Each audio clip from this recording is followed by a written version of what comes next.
Բարև ձեզ,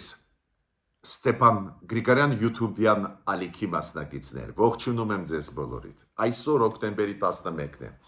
մենք շարունակում ենք մեր աշխատանքը, անչափ կարևոր այդ աշխատանք է Սփյուռքայության համար, Արցախայության համար, բոլոր առանց բացառությամբ Հայաստանի Հանրապետության քաղաքացիների համար։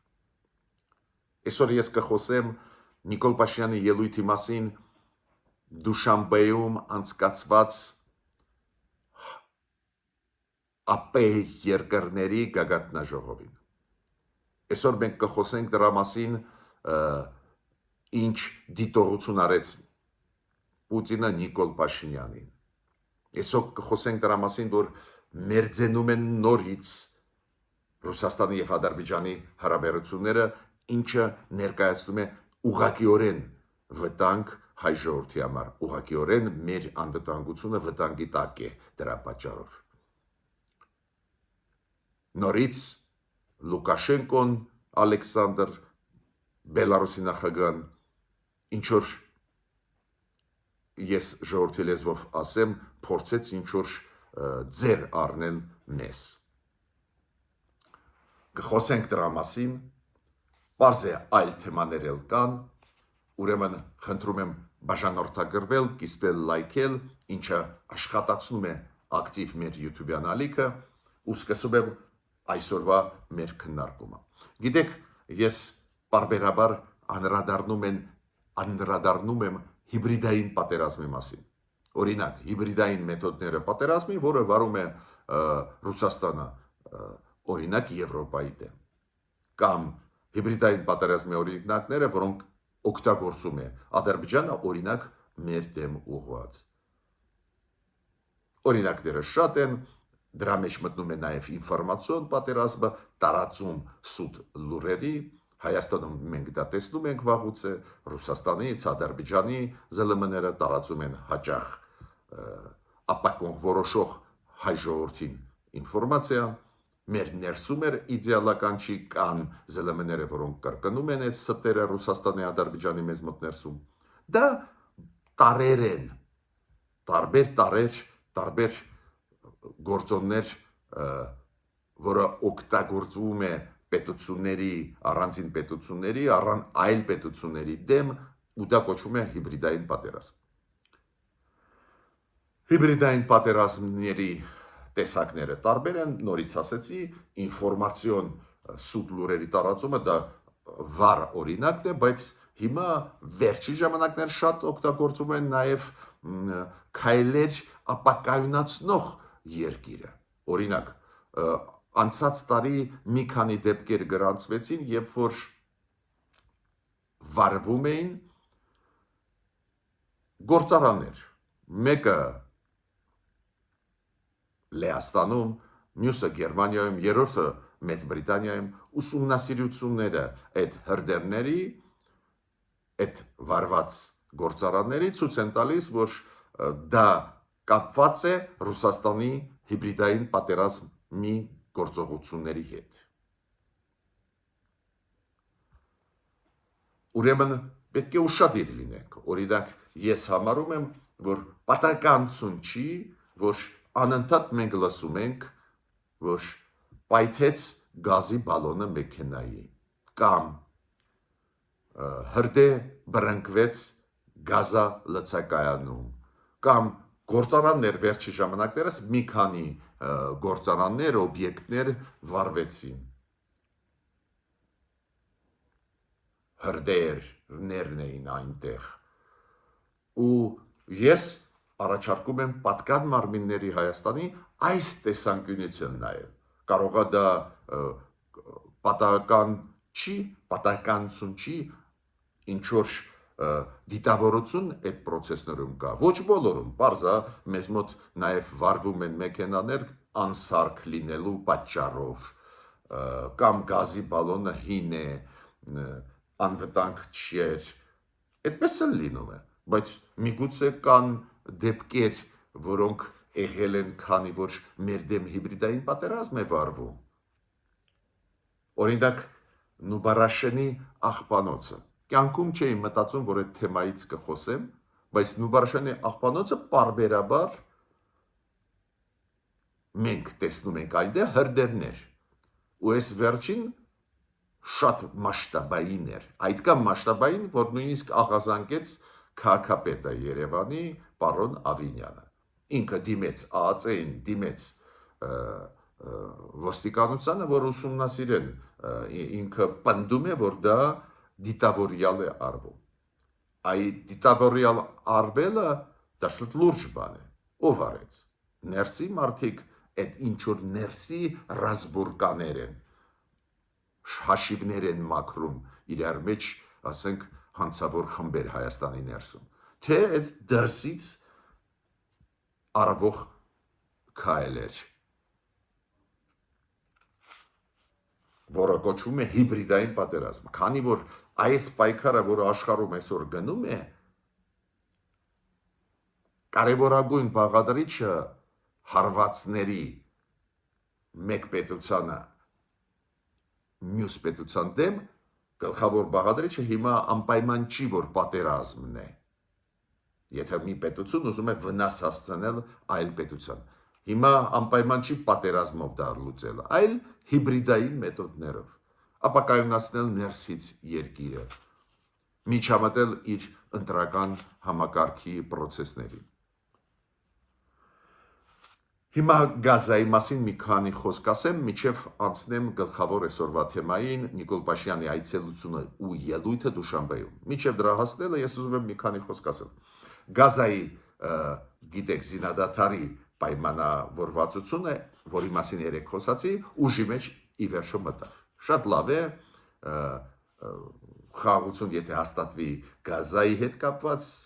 ամբողջ աշխարհի համար, նաև Հայաստանի համար լավ կլինի, վատ չի։ Ու Իսրայելի զորքը դուրս եկավ Գազայի մի շարք հատվածներից, ոչ ամբողջությամբ, բայց մի շարք հատվածներից, ինչը ֆիքսված էր այդ պայմանագրով, այդ զինադադարի պայմանագրով, Համաս Իսրայել։ Հիմա սկսվեց 37 ժամանակահատված, 37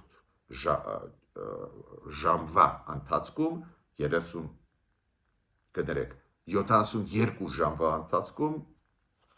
72 ժամվա ընթացքում պետք է վերադարձվեն պատանդ վերցրած իսրայելցիք Համասի կողմից։ Համասը պետք է 20 հոգու մոտավորապես վերադարձնի։ Այնտեղ նաև դիակներ պայմանավորվեցին իսրայելցիներին, պետք է իսրայելցի մարդկանց դիակներ, այդ մարդկանց մի մասը չդիմացավ, մահացավ, մեռավ, այդ դիակներն պետք է վերադարձնեն։ Ու շատ կարևոր ժամանակահատված է, այս 3 օրը շատ կարևոր է։ Համասը եթե խաղի կանոնները, պարզ է պատերազմը կշարունակվի։ Հույսով ենք, որ Համասը կվերադարձնի պատանդ վերցրած իսրայելցիներին։ Հայաստանի ԱԳԴ-ն ողջունեց այդ process-ը։ Մեր ԱԴԳ-ն ասեց, որ ողջունում ենք այս զինադադարի կնքումը Համասի եւ Իսրայելի միջև ու գովացին Դոնալդ Տրամփին, որը այդ process-ում մեծ դեր խաղաց, ինչը ճիշտ է։ Ինքը մեծ դեր խաղաց այդ զինադադարի կնքման հարցում, հույսով եմ, որ չի տապալվի այս զինադադարի process-ը։ Մի քանի խոսք ուզում եմ ասել Նոբելյան մրցանակի մասին, դուք գիտեք Նոբելյան կոմիտեն Նորվեգիայի նստած որոշում ընդունեց այս խաղաղության մրցանակը Նոբելյան տալ Վենեսուելայի ընդդիմադիր գործչի Մարիա Մաչադոին։ Իրոք այդ գիդը երկար ժամանակ պայքարում է, որ Վենեսուելայում ժողովրդավարություն հաստատվի, բայց ոչ բռնի մեթոդներով։ Իրակո ինքը կողմնակիցն է, որ այս բռնապետությունից պետք է անցնել ժողովրդավարությանը հենց խաղաղ ճանապարհով։ Ամերիկացիք նեղացան, իրանք ասեցին, որ Դոնալդ Տրամփը կոնկրետ գործ է անում խաղաղության համար, դուք ում եք տալիս Նոբելյան մրցանակը։ Նեղացավ նաև Ալեքսանդր Լուկաշենկոն Տրամփի փոխարեն, ինքն էլ ասեց, որ Տրամփը արժանի էր, դուք էլ ինչ որ գործիչներին ենք տալիս, ովքեր ժողովրդավարության կողմ են։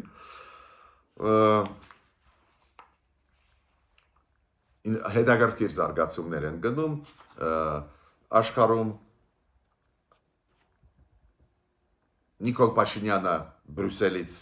մեկնեց Տաջիկստան, երեք ես դες ասեցի, ու շատ ճիշտ է, երբ որ ենթադրեցի, որ դա եղավ, քանի որ Իլհամ Ալիևը հանդիպեց Վլադիմիր Պուտինի հետ Դուշանբեում ու այնտեղ լուրջ process-ներ գնացին, որոնք մտահոգեցին մեր ղեկավարությունը։ Հենց դա է պատճառը, որ Նիկոլ Փաշինյանը չունենալով պլաններ գնալ ԱՊ երկրների գագաթնաժողով, վերջի պահին որոշեց գնալ։ Ով վարեց Ալիևին, ով Ալեքսանդր Լուկաշենկոն։ Դուք գիտեք, ինքը սիրում է ինչ-որ բաներ ասել, որը բացահայտում է կուլուարային աշխատանքը Հայաստանի դեմ, այս անգամ ինքը ասեց, որ երբ որ տեսավ, որ նստած են միասին Դուշանբեում գագաթնաժողովից առաջ Նիկոլ Փաշինյանը եւ Իլհամ Ալիևը, իրանք մի քիչ շփվեցին, այո, Հայաստանի վարչապետը եւ Ադրբեջանի նախագահան հասցրեցին շփվել, ինքը դա տեսավ ու ասեց, տեսակ Իլհամ Ալիև, դուք մտահոգված եք կգա Նիկոլ Փաշինյանը, թե ոչ, տեսակ ոնց վազելով կոպիտ ասած եկավ, ուր է կորչելու, առանց ձեզ ինչ է անելու։ Ստացանք նսեմացում ու բացի դրանից Լուկաշենկոն փաստորեն ասեց, որ Ալիևը իրանց հետ է կիսվում բոլոր նյուանսներով, բոլոր process-ներով։ Դες մենք ճիշտ ենք, որ Նիկոլ Փաշինյանը իրոք զգաց ստեղ վտանգ ու ստիպված գնաց ԱՊ երկրներ, ես կասեի այդպես, Ալիևը իր հանդիպման միջոցով Պուտինի հետ փաստորեն ստիպեց, որ Նիկոլ Փաշինյանը գա ԱՊ երկրներ։ Ալիևին շատ ձեռնտու է այդ process-ը գոնե մի քիչ քաշել հայ-ադրբեջանական process-ը, գոնե մի քիչ քաշել դեպի ԱՊ երկրները, դեպի Ռուսաստան, դեպի ՀԱՊԿ, քանի որ այնտեղ Հայաստանը շատ թույլ է, դիրքերը զերո են։ Պատկերացնում եք, ի վերջո գագաթնաժողովը, ի վերջո այնտեղ ինչ-որ քննարկում էին, Պուտինը գոված ԵԱՏՄ ԱՊ երկրների գագաթնաժողովում, որ ԵԱՏՄ-ն կարևոր ինստիտուտ է, բաց է բոլորի համար, այս 5 երկրները նաև Հայաստանը օգուտ են ստանում, ինքը ասեց մեր մեծ արևտուր է Հայաստանի հետ, հարցրեց Փաշինյանին ինչ կանա, Փաշինյանը ասեց, եթե չեմ սխալվում 4 միլիարդ է տարի, Պուտինը ասեց, չէ, սխալ եք ասում, ավելի մեծ է, անցած տարվա կոնտեքստով Փաշինյանը ասեց 9 միլիարդ էր արևտուրը հայ-ռուսական, նորից Պուտինը իրան կանգնացրեց, չթողեց ավարտել միտքը, ասեց, ոչ ստեղել դուք սխալ եք, ավելի մեծ է թիվը, դե պարզա Պուտինը պետք է գովա ԵԱՏՄ ու ցույց տա ինչ-որ մեծ թվեր, ցույց տա կախվածությունը Հայաստանի Ռուսաստանից։ Դա է պատճառը, որ ես համարում եմ շատ վտանգավոր գնալ այս ձևի միջոցառումների։ Անընդհատ մեզ նսեմացնում են, անընդհատ ստեր են տարածում։ Այդքան մտահոգված էին մերոնք, որ մեր էկոնոմիկայի նախարարը Facebook-ում նույն պահին գրառում արեց, որ Նիկոլ Փաշինյանի ասված թվերը համապատասխանում են իրականության։ Դες Նիկոլ Փաշինյանը արևտրի մասին, երբ որ թվերը ասեց այս տարվա արևտրի մասին Ռուսաստանի հետ, այսօրով այս պահին եւ անցած տարվա, որ Նիկոլ Փաշինյանը ճիշտ ասեց թվերը, այլ ոչ թե Պուտինը։ Ինչու էր մեզ պետք գնալ Տաջիկստան, որ այս ձևի նորից վեճ առաջանա Պուտինի հետ։ Հետո իրանք Ալիևի հետ կպլանավորեն ինչ-որ քայլ մեր դեմ ուղղված։ Իմիջիայլոց ասեմ ձեզ, այս բանակցությունները բերեցին նրան, որ բավական մերձենում են նորից ադրբեջան-ռուսական հարաբերությունները։ Չեմ կարծում, որ շատ էլ հեռացան իրարից, բայց մերձեցման քայլեր արվել են մի քիչ ավելի ուշ կասել։ Նիկոլ Փաշինյանը միջև գագաթաժողովի մասնակցելը պարզ է հանդիպեց Տաջիկստանի նախագահի հետ, Էմամալի Ռախմոնի հետ, խոսեցին երկկողմ հարաբերությունների մասին, հետո Էմամալի Ռախմոնը գնացին իրանք ու Էմամալի Ռախմոնը բացեց այդ ԱՊ երկրների գագաթնաժողով ու այն ինչի մասին ես հիմա ասեցի այդ բանավեճը Պուտինի հետ ինչ թվեր են առևտրի հայ-ռուսական հենց գագաթնաժողովի ժամանակ էր իմիջիալ ձեզ ասեմ որ Տաջիկստանը Հայաստանի պես Հռոմի ստատուտի անդամ է, վավերացրել է Հռոմի ստատուտը, դա ինչ է նշանակում, դա նշանակում է, որ միջազգային քրեական դատարանի որոշումը պարտադիր է կատարման Տաջիկստանի համար, որ որոշումը, որ Պուտինը ռազմական հանցագործ է ու Տաջիկստանի տարածք մտնելուց հետո պետք է ձերբակալվի, պարզ է Էմամալի Ռախմոնը դրան չի գնա, այդ պարզ է, բայց Եվրոմիությունը համապատասխան հայտարարություն արեց ու պահանջեց Տաջիկստանին կատարել իր պարտավորությունները միջազգային քրեական դատարանի շրջանակներում։ Ինչ է խոսացել Նիկոլ Փաշինյանը իր ելույթում։ Ну, ելույթի մասին, բացի դրականի, ոչ մի բան չունեմ ասելու։ Նիկոլ Փաշինյանը մանրամասն ԱՊ երկրների գագաթնաժողովում մանրամասն ներկայացրեց այս քաղաքության խաչմերուկ ծրագիրը, մանրամասն ներկայացրեց Թրամփի ուղու ծրագիրը, մանրամասն ներկայացրեց ինչ կատարվեց Վաշինգտոնում, մանրամասն ներկայացրեց ու մեծարեց Թրամփի դերը այդ process-ում, ինչ եմ ուզում ասել։ Ուզում եմ ասել, որ ելույթը, այո, ելույթը իմ կարծիքով նորմալ էր Նիկոլ Փաշինյանի, բայց մթնոլորտը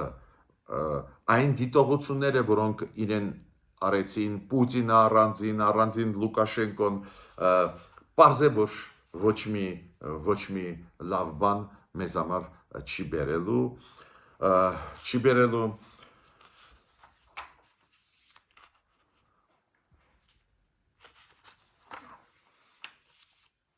բայց ավելի կարևոր մաս կար այս Դուշանբեում ընթացող process-ներում։ Ավելի շատ ու շատ ավելի կարևոր մաս կար, Ալիևը մի օր շուտ եկավ, պարզ է բանակցություններ էին Պուտինի հետ, երեք ես ասեցի այդ բանակցությունների մի մասը, բայց արդյունքները եղան այսօր։ Ну, ավելի ճիշտ երեք չարաչորը բանակցել են, երեք արդյունքները սկսեցին իրանց ցույց տալ։ Ուրեմն հիշում եք Սպուտնիկ Ադրբեջան երկու լրագրող, ում ձերբակալել է Ադրբեջանը երեք բաց թողեց մեկին։ Դրա դիմաց Ռուսաստանը բաց թողեց ճանաչված ադրբեջանցիներից մեկին, որը ձերբակալված է Ռուսաստանում։ Ռուսաստանը հույս հայտնեց, որ Ռուսկի դոմ ռուսական տուն, ռուսկի դոմ, որ կբացվի Բաքվում, վերաբացվի, քանի որ Ադրբեջանը փակեց, համարելով, որ իրանք շպիոնություն են անում, հետախուզություն են անում Ադրբեջանի ներսում։ Պուտինը ասեց, որ մեր երկրների մեջև ճգնաժամ չի եղել, դա էմոցիոնալ ճգնաժամ էր, ռեալ մենք շարունակում ենք աշխատել ու միանշանակ կարող եմ ձեզ ասել, դա ներկայացնում է մեզ համար վտանգ։ Հիմա Պուտինը Ալիևի հետ նորից կփորձեն տանել այս process-ը հայ ադրբեջանական խաղաղության process-ը կփորձեն տանել դեպի նոյեմբերի 9-ի փաստաթուղթ։ Կասկած ես չունեմ։ Դա է պատճառը, որ Նիկոլ Փաշինյանը զգացեց վտանգը, շտաբ գնաց Դուշանբե, չգիտեմ կկարողանա ինքը կանխել զրուցելով Ալիևի հետ լսի իրան Ալիևը ու կհրաժարվի Ռուսաստանի առաջարկություններից մեզ պատժել, չգիտեմ, բայց պետք է ճիշտը ասենք, որ մեր իշխանությունները զգացին դրա վտանգը, դա է պատճառը, որ Նիկոլ Փաշինյանը գնաց Դուշանբե։ Պարզը գլխավոր իր նպատակը գնալը, հասցնել ինչ-որ մտքերով կիսվել Իլհամ Ալիևի հետ, քանի որ Նիկոլ Փաշինյանի քաղաքականությունը բերեց նրան, որ Իլհամ Ալիևը ստիպված էր գնալ Վաշինգտոնում զարգացումները մեզ համար վատը չէին, ես այդպես կձևակերպեմ, ստեղ ոչ մի բան մեզ չի սպասում, չեմ համարում պատահական, որ Ռուսաստանի դեսպանը Հայաստանում, պարոն Կապիրկինը հենց երեք խոսեց նրա մասին, որ 3 գումարած 3 այդ բանաձևը պետք է աշխատի, խոստում տվեց Երևանը, որ պետք է աշխատի, 3 գումարած 3-ը դուք հիշում եք ինչ է, ռեգիոնալիզմ, Թուրքիա, Իրան, Ռուսաստան, Հայաստան, Ադրբեջան, Վրաստան, Վրաստանը չի մասնակցում, ուրեմն 3 գումարած 2, իրենք ուզում են մեզ փակել այս տարածաշրջանում, ինչը անչափ վտանգավոր է, հենց դրա պատճառով ունեցել ենք լրջագույն կորուստներ վերջի 5 տարվա մեջ, այո, իշխանությունները կարողացան ճղղել այդ արանքը, այդպես ասեմ, կարողացան դեպի Վաշինգտոն տանել process-ը հայ-ադրբեջանական, դեպի Եվրոմիություն, նույնիսկ դեպի Չինաստան, բայց Ադրբեջանը հասկացավ, որ այդքան էլ ձեռնտու չեն գնում զարգացումները իրենց համար։ Ու Ադրբեջանը հիմա փորձում է նորից վերադարձնել հայ-ադրբեջանական process-ը, ռուսական դաշտ, որտեղ որ Ռուսաստանն է կարևոր դերը խաղացել, հիշում եք նոյեմբերի 9-ի 2020 թվականի փաստաթուղթը, երբ որ փաստորեն այնտեղ ֆիքսված է, որ մեզանից միջանցք կվերցնեն ու Ռուսաստանը կվերահսկի մեր ճանապարհները Սյունիքի։ Ուրեմն ուշադիր պետք է լինեն մեր իշխանությունները, Ալիևը պարզ է, որ մի կողմից ասում է, որ չէ, ինքը խաղաղության կողմնակից է, մյուս կողմից անընդհատ ուզում է մաքսիմալով վերցնել, չմոռանանք, որ ԵԱՀԿ-ի Մինսկի խումբը փակվեց, ու հիմա Ալիևի ձեռքերը ավելի ազատ են։ Ու ինչ ուզում եմ նաև ասել։ ԱՊ երկրների այդ նիստի ժամանակ որոշվեց, որ Շանխանյան համագործակցության կազմակերպության տրվում է դիտորդի կարգավիճակ ԱՊ երկրների այդ կազմակերպության ներսում։ Այս ձևի պրակտիկան ընդունված է աշխարհում, դիտորդի կարգավիճակ։ Բայց հիշում եք Շանխանյան կազմակերպության գագաթնաժողովը Չինաստանում սեպտեմբերի 1-ի այս տարվա, հիշում եք, որ այնտեղ չընդունեցին ոչ Հայաստանը, ոչ Ադրբեջանը որպես անդամ, ու հիշում եք, որ գլխավոր կասկածի տակ ընկնող գլխավոր պետությունը դա Հնդկաստանը եւ Պակիստանն էր, Հնդկաստանը փակեց ճանապարհը Ադրբեջանի, Պակիստանը Հայաստանի, իրոք Իլհամ Ալիևը ագրեսիվ է շատ պահում Հնդկաստանի դեմ, դա է պատճառը, որ Հնդկաստանի վարչապետը ակնհայտ է, որ չհամաձայնվեց, որ Ադրբեջանը լինի անդամ, ու նաև հասկանալի է, որ Պակիստանը, քանի որ լավ է Ադրբեջանի հետ, մեզ չթողեց Շանխանյան կազմակերպության անդամ դառնալ, համագործակցության կազմակերպության անդամ դառնալ, բայց այդ գլխավոր վերսիաները ու միակ վերսիաները չեն, ես ունեմ հալաստի տվյալներ, որ օրինակ Բելարուսը նաև Չինաստանում դեմ էր, քանի որ Բելարուսը անդամ է Շանխայի համագործակցության կազմակերպության նոր անդամները, բացի այն 5-ից, Չինաստան, Ռուսաստան, Կենտրոնական ասիական 3 երկրներ, բացի այդ 5-ից նաև Հնդկաստանն է, նաև Պակիստանն է, նաև Իրանն է, նաև Բելարուսն է։ Ու Բելարուսը նաև դեմ էր, որ Հայաստանը անդամ դառնա։ Միտքս ինչու՞մ է։ Ուրիշ բան է, մեզ իմ կարծիքով պետք չի դառնալ Շանխայի համագործակցության կազմակերպության անդամ, այլ միտքս նա է, որ այդ երկրները մեր դեմ են ու մաքսիմալ պետք է խուսափել մասնակցել այս ձևի միջոցառումների։ Մյուս կողմից պարզ է, դուք կարող եք ասել, այ դուք նշեցիք, որ Նիկոլ Փաշինյանի ելույթը լավն էր։ Ուրեմն բարդ է, միանշանակ պատասխաններ ես ամեն մի հարցի չունեմ, բայց զգուշացնում եմ իշխանությունների, որ նոր մերձեցում գնաց Ռուսաստանի ու Ադրբեջանի միջև, ու դա կարող է բերի բարդությունների հենց խաղաղության այդ պայմանագրի ստորագրման հետ կապված վերջնական եւ իրոք հայ-ադրբեջանական հարաբերությունների նորմալացման դա կարող է բերել լուրջ բարդությունների, քանի որ Ռուսաստանի շահերից չի բխում, որ մենք լուծենք Ադրբեջանի հետ հարցերը, այդ դեպքում Ռուսաստանը տեղ չի ունենալու այս տարածաշրջանում։ Ես ավարտեցի իմ ելույթը, մինչ նոր հանդիպումներ։